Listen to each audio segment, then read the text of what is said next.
Hello, we're going to look at tonal gradients with pencil.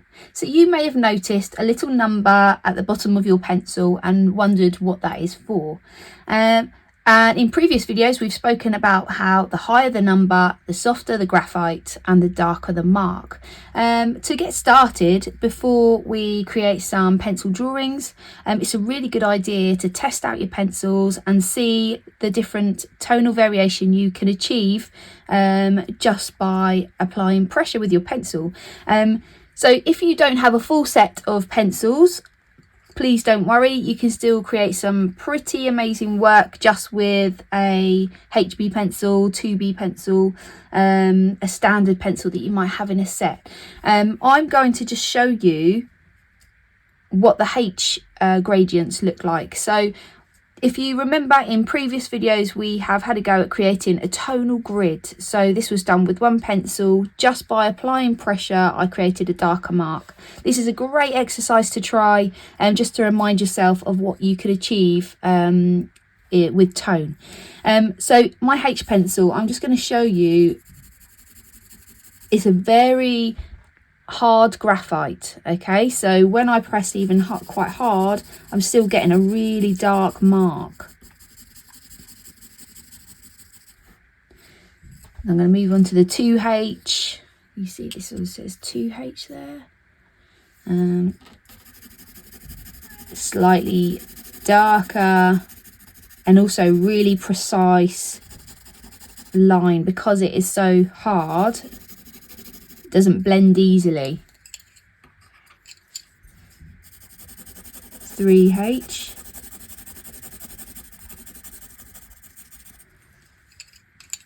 Because it doesn't blend so easily, this is a great pencil to start off with. So if you do have any H's in your pack, if you have any H pencils, grab a H pencil to get started. And then this is my 5H, so I should be able to create a slightly darker mark with this. You see there?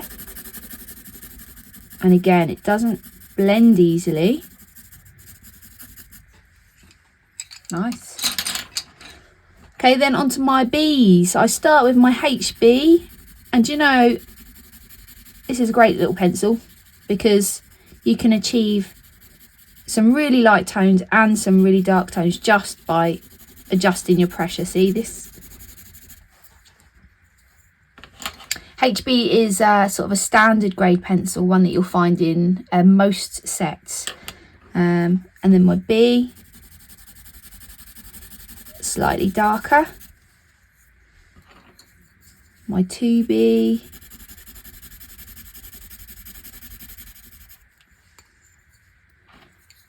Three. Getting darker and softer. Can you see how the mark that you're making is now a lot softer? It's blending compared to these hard graphites of the H. That's nice. And then lastly is a 6B. I do believe you can go higher than that, but most sets do stop at a 6. And there's my 6. And you can see, although the pencil is sharp, it still creates a really wide mark and also very soft mark. So you can see the difference there. Have a little play with your pencils, see what marks you can make and see what tonal gradients you can achieve. This is a really handy exercise because you can refer to this when you're drawing and select pencils according to what kind of light or dark shade you're trying to achieve. With that in mind, it's a really good idea to label this as well, and then that'll help you select what pencil it is you require.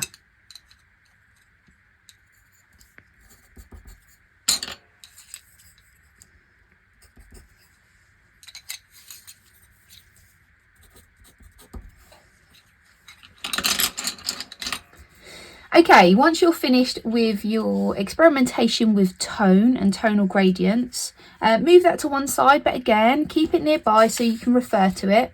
And then depending on what you're drawing, I'm going to be drawing today a pear and a Clementine, but obviously it really depends on your project and what it is you are planning on drawing. Prepare yourself something. It might be from observation, or it might be from a secondary source, but get yourself all set up and ready. So you need your pencils that you're going to use. I do tend to select a few pencils to work with. I don't often use a full set like this, but I do tend to just have several that I work with. So I'll start with a H for my sketching, and then I will use a 2B to add some light shade, and then I'll choose a nice soft dark pencil, a 6B, to add the darkest shadows. And then I'll leave those to one side because I may feel that I need to come back and use something else as well. Okay, to get started with your drawing, again, this is the start to any drawing. So no matter what it is you're drawing, you're going to start in the same way every time. You're going to select your paper. I'm working on A5 today. You're going to decide your orientation. So I'm working landscape because the objects that I'm drawing would work best on landscape. Of course, if you're drawing something that's tall, then you're going to turn your page and work portrait, but that really is for you to decide. We've spoken a lot about composition. So composition is the way you lay out your page or your canvas, and the way you're using all of the space that you've got available to you. So I'm going to draw this pear and clementine, and I can already see that they are wider than they are tall, so I know that it's going to work best on landscape orientation. And then I'm going to get started with my H pencil today. So my lightest pencil, my hardest graphite, so it's going to make a nice fine mark, a nice light fine mark. And what I'm going to do to get started is I'm going to plan my page. So no one expects you to just draw the objects that you're drawing first time perfectly. That's never going to work. Okay, so always make sure that you are sketching lightly using broken lines. Okay, and what I mean by broken lines is lots of overlapping lines which just build the shape of the object that you're trying to draw. Okay, now the reason for this is because I want to make sure before I start spending all of my time on adding tonal shading that it's actually going to fit and it's going to look right in the space that I've got to work with. So already for me, I can see that I'm drawing this pear quite large and I'm not going to fit on the stalk. So make sure you've got a rubber handy or an eraser. And then there's absolutely nothing wrong with erasing and then reworking. Okay, so keep your rubber handy and don't be afraid to rub out, because if you make mistakes, then you need to accept that and then improve what you've done. If you carry on working thinking, oh, never mind, I've already spent too long, your drawing won't get any better. So make sure you're brave, rub out and restart. I'm going to try that again.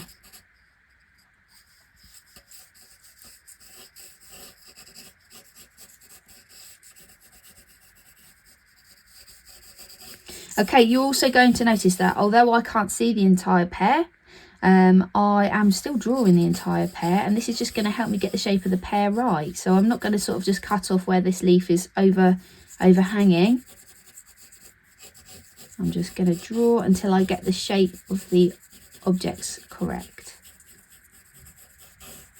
Also, another very important tip is to look at the object that you're drawing 60% of the time and only look at your own page 40% of the time. And the reason I say that is because the more you're looking at the object that you're drawing, the better the likeness you will get. If you're not looking enough, it won't look anything like what it is you're trying to get to draw. And also you're going to miss a lot of detail. Your mind sort of tries to make up elements. So if I'm not looking, then I know I'm going to get this wrong.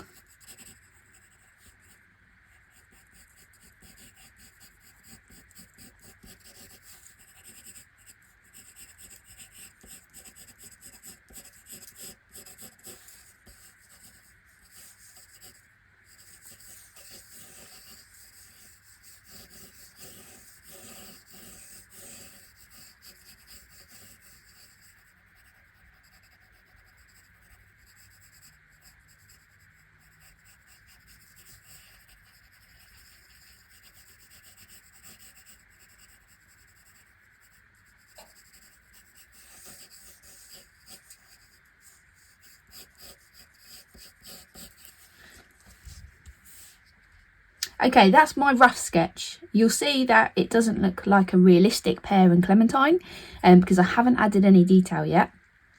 I'm really happy with the sketch because it's centered on my page. It's big enough to fill the page without going over the sides.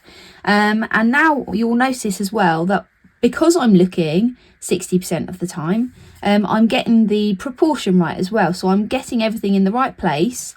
I can see that my clementine is probably halfway up my pear, and I'm just looking at all of the different elements in relation to each other. Okay, right, what I'm going to do now is continue to use my H pencil and draw in some of the detail.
Okay, I've added the detail and I am happy with that.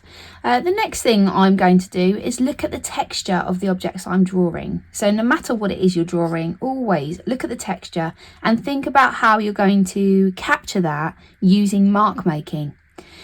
So I've chosen two very different fruits. I've got a pear which has a very smooth skin, and I've got a clementine that has dimples and a sort of textured bumpy skin. Now I need to work out how I'm going to show that in my drawing. I'm going to switch to a 2B pencil now, and I'm going to start with the pear. So for the texture, it's smooth, which is a lot easier to draw than something that is very textured, because I'm just going to rely on my pencil to add the dark tones and the light tones, and that's going to help to make it look like it's shiny.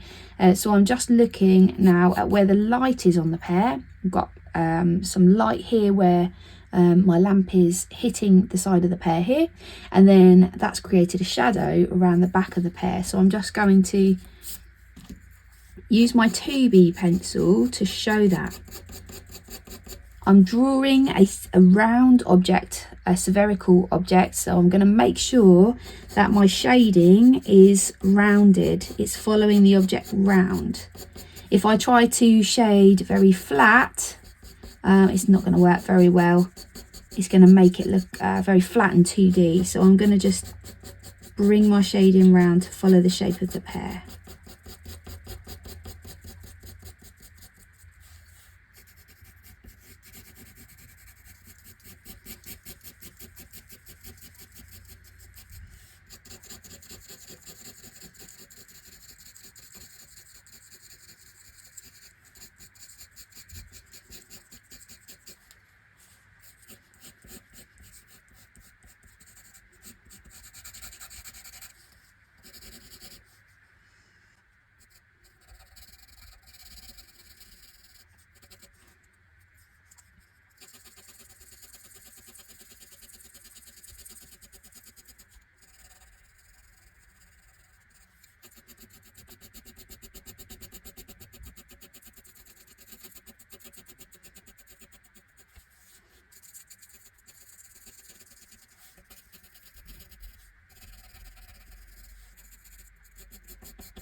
Okay, so you'll notice that when I am shading, I'm absolutely not blending with my finger. So blending with your finger to create tone is not very effective, and it's not a technique that artists use, because what happens is it blends all to the same tone, and it's not very effective. So we tend to use our pencil. We're relying on the weight of the pencil, the pressure of the pencil, just to create that variation of tone. And also you'll notice that in some areas I've used this sort of cross-hatching technique, overlapping different marks to create a darker effect. You can use the side of your pencil if that's something that you would like to do, and using the side of your pencil just means that you can cover more area, and sort of blends a little bit better like this.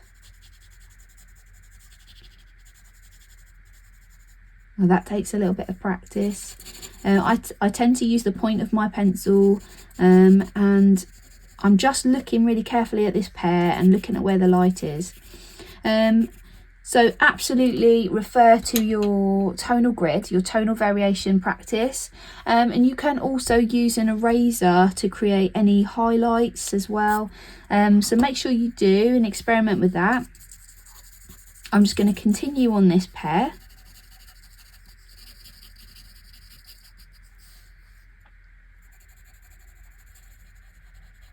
So the 2B pencil does create a really nice dark mark when you press nice and hard. So do use different pressures with your pencil.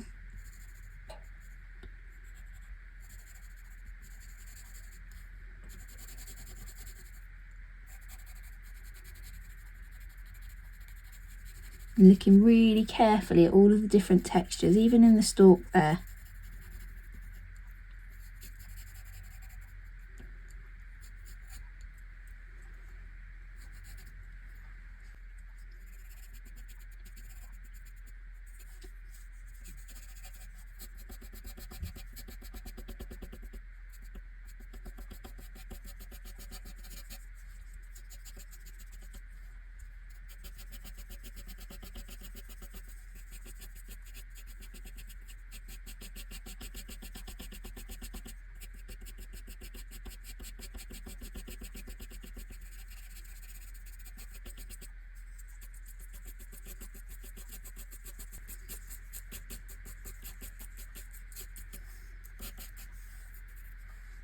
Okay, I'm going to turn my attention now to the clementine, and we're going to look at how to create this sort of bumpy texture. So I am going to start with just some basic shading, showing where the shadows are, where the leaf overlaps the fruit, and then bringing my shading round. Again, I'm following the shape of the fruit to ensure it doesn't look flat, it's looking 3D, it's looking rounded.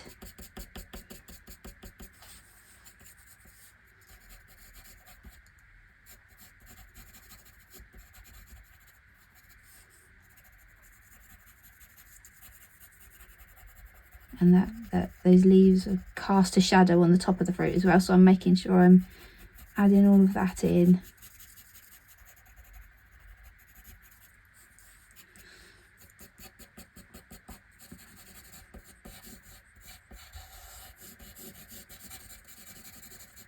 Another thing with blending with your finger means that you don't see any of the marks that are left, so it's really nice to be able to see the marks that are left. You can see the working of the drawing, and I think that's really important.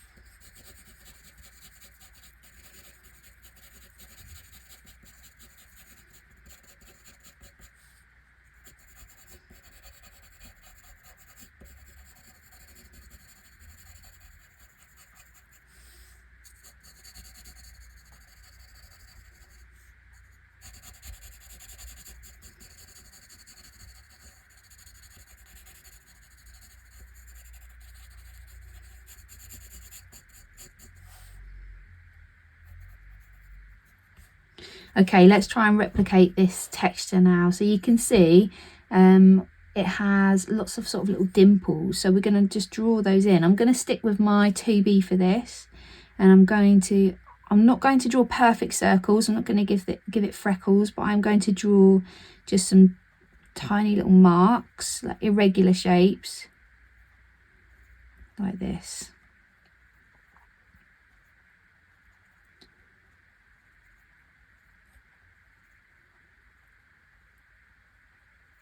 I'm not pressing too hard, just really light marks. Again, making sure it could be very easy to sort of to get lost in this, but I'm making sure that I'm looking, keep looking.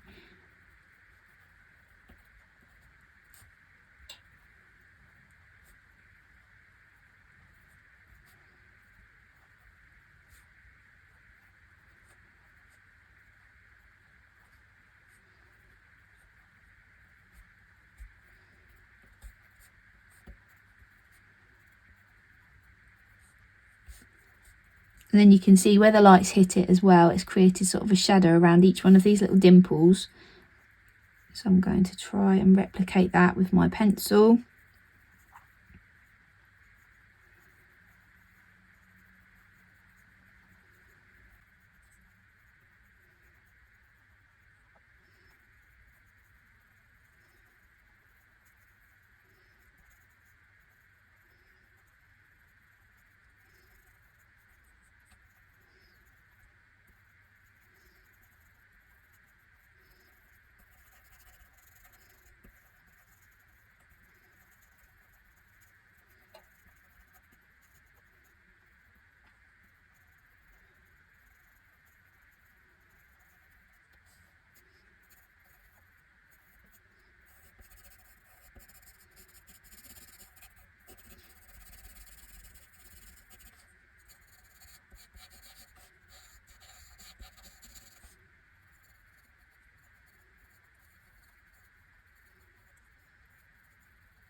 Okay, and then again, you can always use your rubber for highlights to create lighter areas.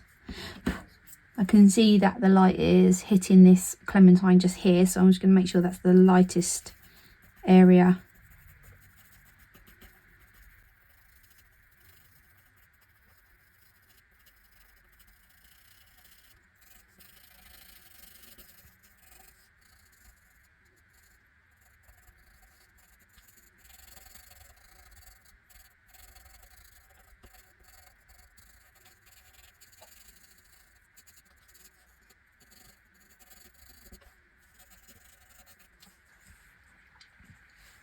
Okay, now I'm going to turn my attention to the leaf there. Again, just really looking and trying to get the shape right and the different tones as well. So looking at where the light is and where the shade is, and then again referring to my tonal grid, so I've got a really good idea on how to use those different tones in the drawing. So anywhere that's overlapping is going to be a lot darker, and anywhere the light is hitting is going to be a lot lighter, and then just using all of those different mid-tones to create a really good sense of form.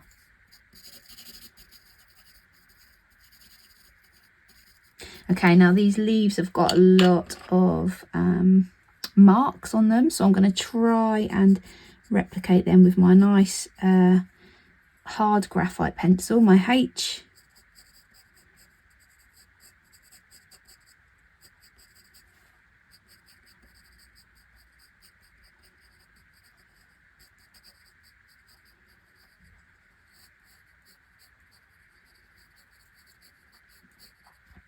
And you'll notice as well, anytime I'm changing my tonal grade, I'm making sure those two tones blend together.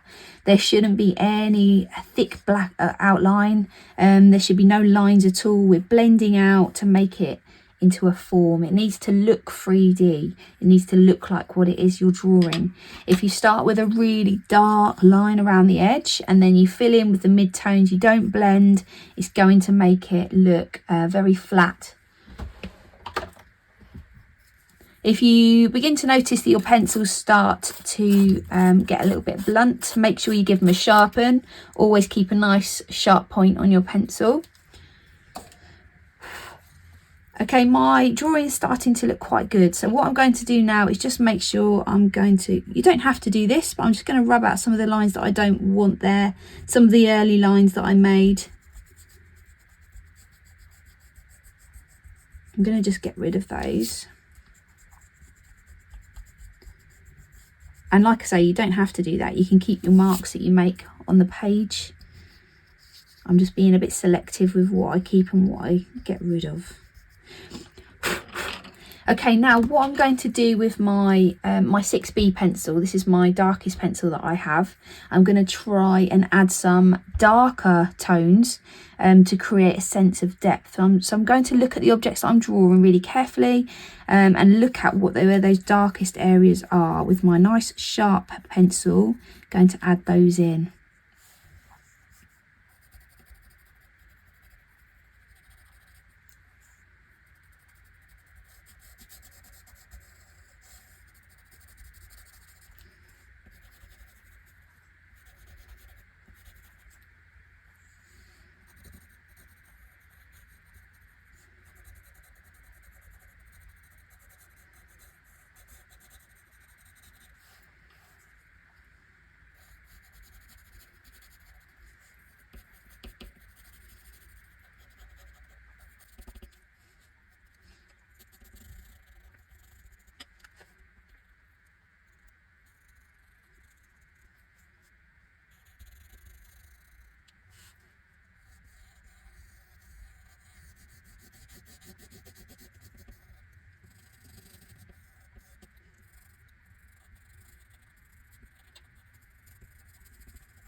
And you can see now how those darker areas are creating a sense of depth. So it's actually making the objects appear a lot more 3D.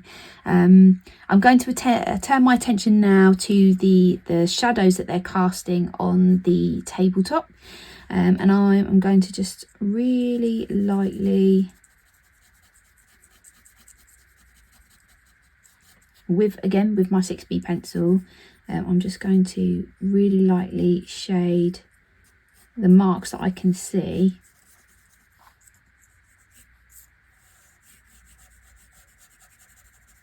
Okay, and that is really dark. So now I'm just going to go back over with my nice soft pencil and just draw those in. And you'll notice as well the shadows, if you look really carefully, it isn't just one shadow. So it casts a shadow and then it has a lighter area around it. So make sure you put that in. But depending on what you're drawing, just look really carefully at any shadows that they cast.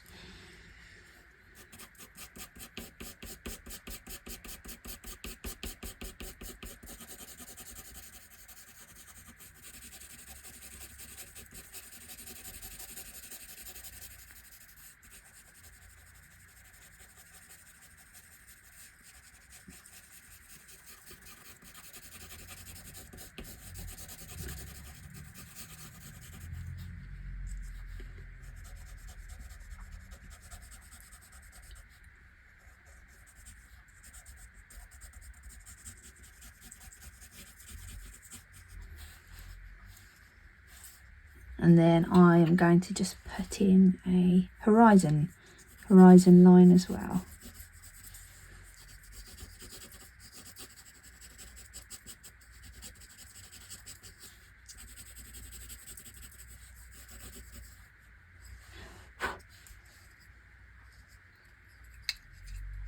Okay, now I could probably spend a lot longer on this drawing, and I may well come back to it, but for now I'm quite happy. So give it a go yourself. Spend a good 40 minutes on a pencil drawing relevant to your project.